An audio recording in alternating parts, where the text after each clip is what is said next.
right. And you're absolutely, I am not a populist. I think populism is not sustainable. Populism isn't a form of government. It's a warning sign that you've got bad elites. You will always have elites because people are hierarchical. It's in their nature. Dogs are hierarchical. Do you have any? You know that. There's a head dog. There has to be a head dog, period. It's just the way we're made, okay? So every society is hierarchical, including Venezuela and Sweden and the former Soviet Union. I mean, you're not getting around that. The only meaningful question is, how are your elites? Are they impressive? Are they wise? Are they making decisions that help people, or aren't they? And so my critique... All right, Shalom. This is the brother Nahalia from the GMS Orlando camp. I want to start off by giving all praise, honor, and glory to Yahweh, Bahashem, Yahweh Shai, Bahashem, Rokah Kodash. Double honors to the apostles and the elders of Great Millstone, who are the elders of Yasha Allah. And a sincere salutation to all Yuakim, who are preaching this word and believing this word, and to the Akwath, who are believing this word in all truth and in sincerity. Yahweh is the name of the one they ignorantly call God. Yahweh Shai is the name of the one they ignorantly call Jesus. Bahashem is in the name, Rakah is spirit, Kodash is holy, Akyam is brothers, Akwath is sisters. Shalom means peace, and Yasha Allah is Israel in the ancient Paleo-Hebrew. This is Revelation chapter 5 and verse 9, and it reads, "And they sung a new song, saying, Thou art worthy to take the book, and to open the seals thereof, for thou wast slain, and hast redeemed us to power by thy blood, out of every kindred and tongue and people and nation, and has made us unto our God kings and priests, and we shall reign on the earth." All right, now I want to touch the topic that was discussed by Tucker Carlson in an interview. If anyone wants to see the full thing, just reach out on the comment board. I can send the full link. But he said something very spiritual, and he said something that there's always order, right? There's always a hierarchy. And the kingdom of heaven involves a righteous elite under the one they ignorantly call Jesus, whose name is Yahweh Shai. So Tucker Carlson said something very spiritual, because he said, basically that there's always going to be elites. It's just a matter of, how are your elites? Are your elites wicked? Are your elites righteous?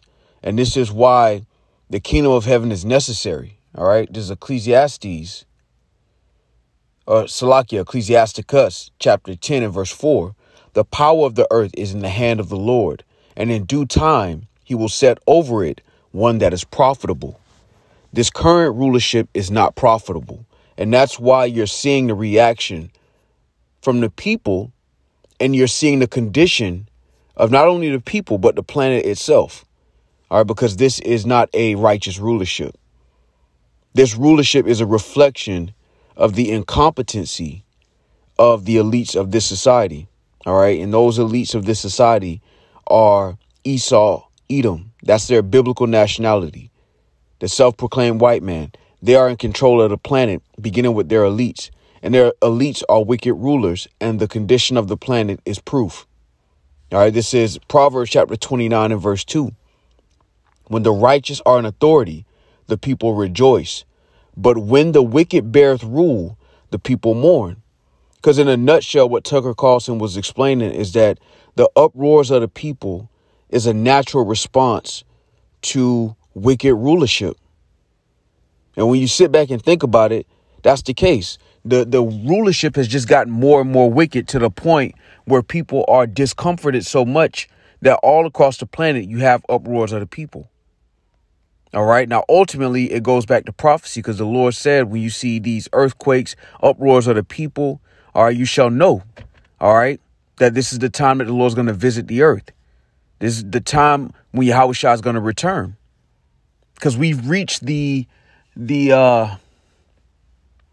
how should I say this? We're at that point of no return concerning what's been sown in the earth.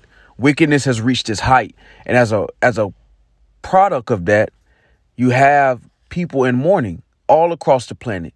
You have wars increasing all across the planet. And it really boils down to the rulership. All right. This is Wisdom of Solomon chapter 6 and verse 1. "Hear therefore, O ye kings, and understand. Learn, ye that be judges of the ends of the earth." All right. And the Lord is giving the elect a very, very important lesson in rulership and the lack thereof. All right. I'll never forget the quote from the elder Gabar Yahawada in Hawaii when he said that this world is an open classroom for the elect,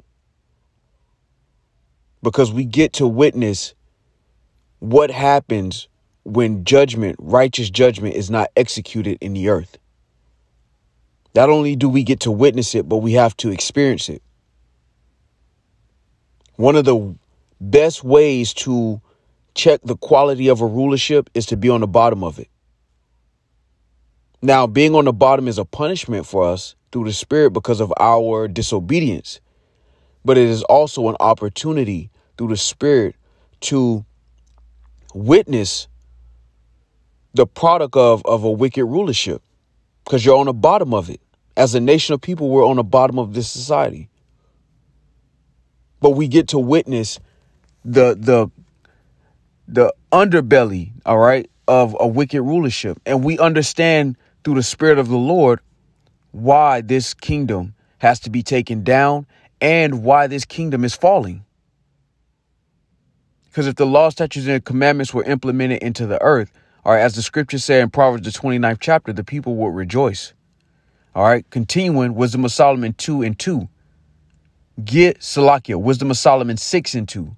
Wisdom of Solomon 6:2 reads, "Give ear, ye that rule the people, and glory in the multitude of nations. For power is given you of the Lord, and sovereignty from the highest, who shall try your works and search out your counsels.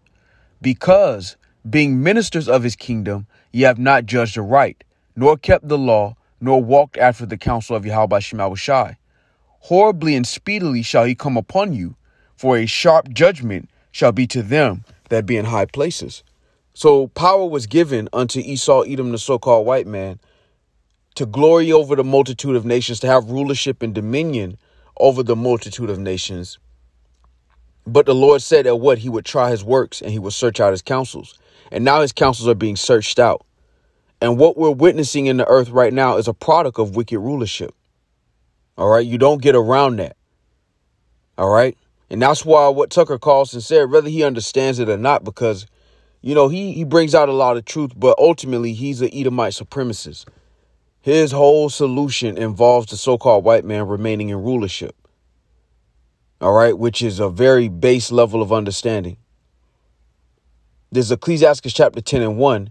A wise judge will instruct his people, and the government of a prudent man is well ordered. As the judge of the people is himself, so are his officers. And what manner of man the ruler of the city is, such are all they that dwell therein. And this is exactly what we're witnessing. It's a mirror. All right. It's an image of Esau all across the planet. And this is why the scriptures tell us to prepare slaughter, that they do not rise nor possess the land, nor fill the face of the world with cities. Because everywhere they go, this is what they produce. You think about it. All the resources are at their disposal. And the only thing that's gotten better in this society is lewdness, immorality, and violence. It's more efficient violence than ever before. More systemic violence than ever before. Whatever Rome had paled in comparison to the revived Roman Empire.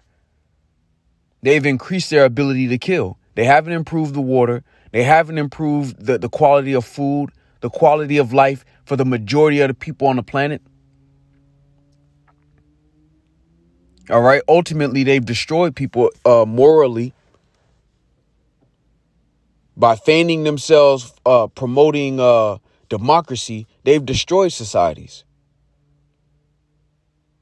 Yet they hop on these TV shows, they hop on these press conferences and propose all kind of solutions to problems they have created themselves. And this is why, whether Tucker Carlson realized it or not, you know, basically the earth is screaming for new rulers. Creation is screaming for new rulers. And we understand this is the same time the Lord will visit the earth. All right. The scriptures talk about inquisition, all right, being made into the counsel of the ungodly. All right, real quick. This is Wisdom of Solomon, chapter 1 and verse 9. For inquisition shall be made into the counsels of the ungodly, and the sound of his words shall come unto the Lord for the manifestation of his wicked deeds. So the uproars of the people that you see, the rise in war, all right, the destruction of people's morality, the difficulty in finding truth in this society, all of that is a manifestation of his wicked deeds. And he was proud enough to think that he would get away with it. But now it's all starting to fall apart. And it's all through the spirit and power of Yahweh Shema Shai. All right. But concerning, the elect, Lord willing, we be a part of that number. It's also a very a teaching lesson in rulership, and why the Lord gave us the law, statutes, and commandments, and how they apply, and what could actually be possible if they were applied and enforced around the planet. Because that's what the kingdom of heaven is going to involve. Righteous elites under Yahweh Shai, who is the King of Kings. A righteous government in earth. All right. Not some mythological kingdom of heaven that's in the air with naked babies and all of that. Nah. All right. The kingdom of heaven in the scriptures is talking about a righteous rulership. All right. This is Isaiah chapter 2. And I'm going to jump down to verse 2. And it shall come to pass in the last days that the mountain of the Lord's house shall be established in the top of the mountains. And mountains represent governments. All right. And shall be exalted above the hills, and all nations shall flow unto it. So just like in this society, when you think about America's government, all right, American policy, it pretty much dictates what goes on across the planet. All right. It's the mountain that sits on top of other mountains. All right. Basically, it's the government that sits on top of all governments, small and great, and dictates policy. Well, in the kingdom of heaven, all right, the Lord's people, the Israelites, all right, we're going to be the ruling class, the ruling nation in the kingdom of heaven, beginning with Yahweh Shai, beginning with the elect. And that is going to be the government that sits on top of all the other governments, except for Esau, Edom, who's going to be removed after 1,000 years of captivity. All right. And this is what we're witnessing. We're witnessing the transition. All right. This is Ecclesiastes chapter 10. And then I'll go back to Isaiah chapter 2. Ecclesiastes chapter 10 and verse 8. Because of unrighteous dealings, injuries, and riches got by deceit, the kingdom is translated from one people to another. And that's exactly what we have happening right now in the earth. All right. The kingdom is being translated from one people to another, because ultimately Esau is a servant. He's not built for rulership. All right. He's not even built for being a proper servant. That's why after 1,000 years of captivity, he's going to be removed as a nation of people.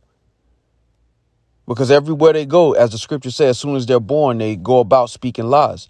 They are physicians of no value, as the scriptures describe them. The bases of men.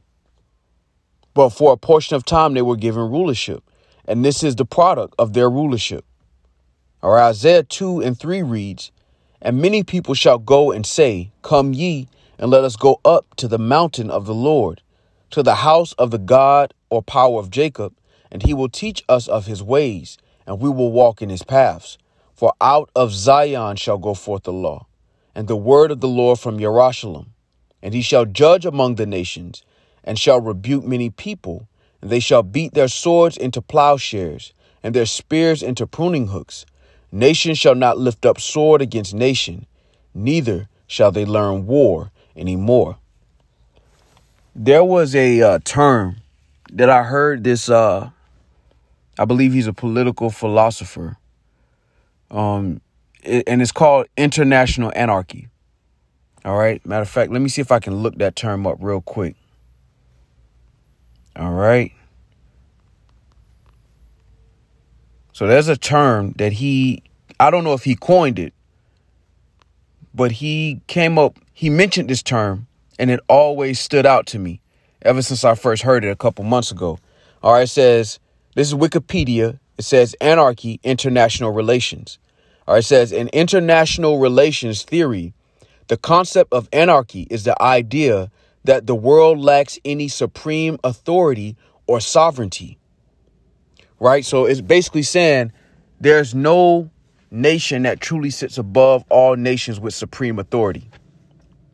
The only reason America's really on top is because they have the biggest military. And for fear of their military, people have to kowtow to their policy.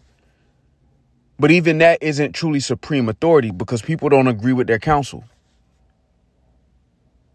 All right. When you think about the Ishmaelites in the Middle Eastern region, they were willing to kill and die. All right. To defend their heritage because they don't agree with the heritage of the so-called white man. What he's coined as democracy is really just immorality packaged up in democracy. But it's really not democracy. It's him promoting his way of life to another nation of people. And their rejection of it shows you that it's something that they don't agree with. And the only reason people are obedient unto the so-called white man is because they fear his military power. See, in the kingdom of heaven, they're going to acknowledge, all right, the counsel of the Lord under Yahweh Shai. I mean, they're gonna see it. All right, Yahweh Shai is going to have that rulership, and under him, the laws are going to go forth, and they're going to see that counsel and acknowledge that counsel. So and not to mention the power, and it's going to be a power more terrifying and greater than the power of these Edomites in this kingdom. But when you put that combination together, that's why the scriptures say when the righteous are in authority, the people rejoice. See, the so-called white man has military power, but the people are not rejoicing because his counsel is flawed. And this is why you have anarchy amongst the nations. Why? Because their whole counsel is let's get it. This is Wisdom of Solomon, chapter 2 and verse 11. Let our strength be the law of justice, for that which is feeble is found to be nothing worth. So that's the policy of the so-called white man in a nutshell. Let our strength be the law of justice. We don't have to have wise counsel. You either get down or lay down, and whatever we say goes. And the world is rejecting that counsel. You think about all these small nations that are going against the so-called white man. They know they don't have a chance, but they're going against him for the principle that the counsel of the so-called white man is pushed out in the earth, putting sanctions on nations, making it harder for nations to acquire resources to feed their own people. You're putting them in a position where they have to fight. Stealing people's resources, stealing lands, destroying governments and setting up one in your own favor. All of that is a destructive counsel, and the world is rejecting it.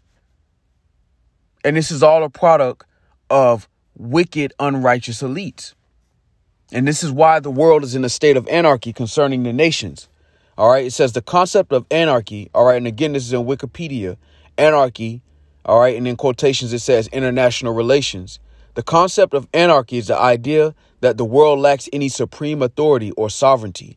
In an anarchic state, there is no hierarchically superior coercive power that can resolve disputes, enforce law, or order the system of international politics. I'm going to try that one more time. All right. It says in an anarchic state, there is no hierarchically superior coercive power that can resolve disputes, enforce law, or order the system of international politics. In international relations, anarchy is widely accepted as the starting point for international relations theory. All right. So basically it's saying that when you don't have a power that can resolve disputes, all right, that can enforce law, all right, that can order the system, that you have anarchy. And this is why all these nations are beating their plowshares. Now, ultimately, it goes back to prophecy. But the policies of the so-called white man have forced these nations into a position where they have no choice but to fight. All right, this is Joel chapter 3 and 10. Let's start at 9. Proclaim ye this among the Gentiles. Prepare war. Wake up the mighty men. Let all the men of war draw near. Let them come up. Beat your plowshares into swords and your pruning hooks into spears. Let the weak say, I am strong. So because the so-called white man has ruled with force, with the sword, it's motivated or incentivized. It's basically forced all the other nations to have some sort of weapon to defend themselves, because they can't lean on the so-called white man's counsel, because his counsel is his own belly. Whenever he can do something in his own interest, all the nations are witnessing him do that. They witness him kill Gaddafi, all right, Saddam Hussein, lie on these leaders just to steal and corrupt their land. The whole world saw that. So it's already concluded that the so-called white man is not a righteous ruler, that there's no reasoning with him. So it leaves these other nations with only one other choice: to bear arms. Now, all of this is according to prophecy anyway, through the spirit, because, again, the so-called white man is simply a tool. His nation, his rulership, his policies are simply a tool that the Lord is using, all right, to bring about his own will. All right, this Proverbs 21:1, the king's heart is in the hand of the Lord, as the rivers of water, he turneth it whithersoever he will. So Esau's rulership has been used to bring about prophecy. It was used to chastise us as a nation of people, bring us into chattel slavery, destroy the northern kingdom, the so-called Hispanics and Native Americans, all right, to basically punish us for what we've done, and to rule the world wickedly, so that what he's sown, he would reap. And then after his destruction, after he's taken out of power, the kingdom of heaven will be established. And then true order will be enforced in the earth. A righteous rulership. Because people, especially people in the world, they buck up against the idea of order. All right, you hear these nations, they all want to fight for number one. But in the kingdom of heaven, it's going to be an established order, and they're going to love it. They're going to be ruled with the rod of iron, but then they're going to understand and see the counsel, see the ordering of the kingdom. All right, matter of fact, it reminds me of something.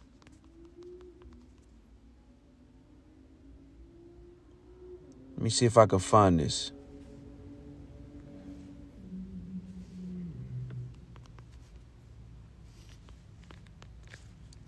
Bear with me.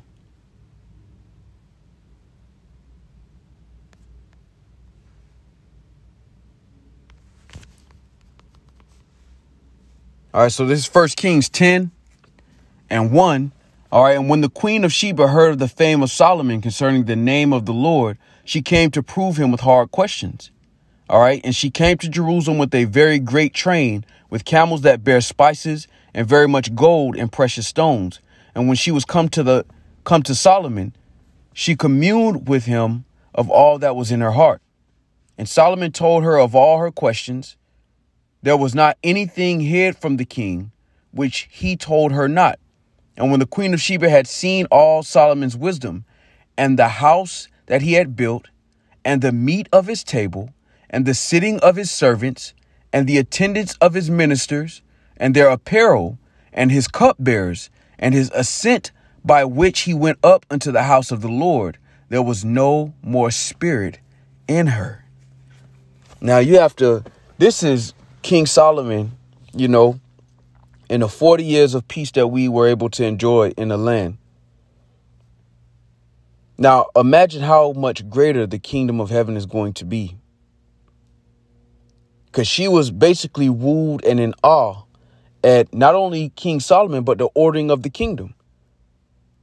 So when the Lord actually restores us as a nation of people, the power is going to be enforced, but they're also going to see the order and the wisdom. And they're going to, as the scripture says in Isaiah, the 2nd chapter, they're going to say, come, let us go to the house of Jacob, to the God of Jacob. Matter of fact, I'm going to get that real quick.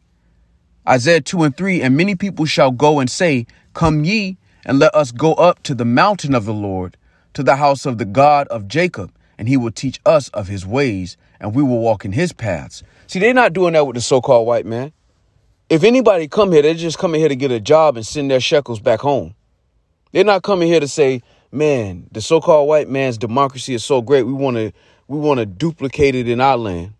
We want to have a whole bunch of Transformers walking around with a whole bunch of Disney shows that talk about Transformers. You know, we should walk in that way. That way looks prosperous. Nah, Ishmael was fighting with an AK-47 and sweatpants to dodge that bullet, man. But in the kingdom of heaven, they're going to come willingly, man, to learn. Once they're ruled with a rod of iron after 1,000 years, they're going to go into their own lands, except for Esau. He's going to be destroyed completely after that 1,000 years. But then they're going to start to they're going to look up to the nation of Israel in righteousness. Right now, the other nations look up to us in wickedness. That's why they copy all of Jake's trends.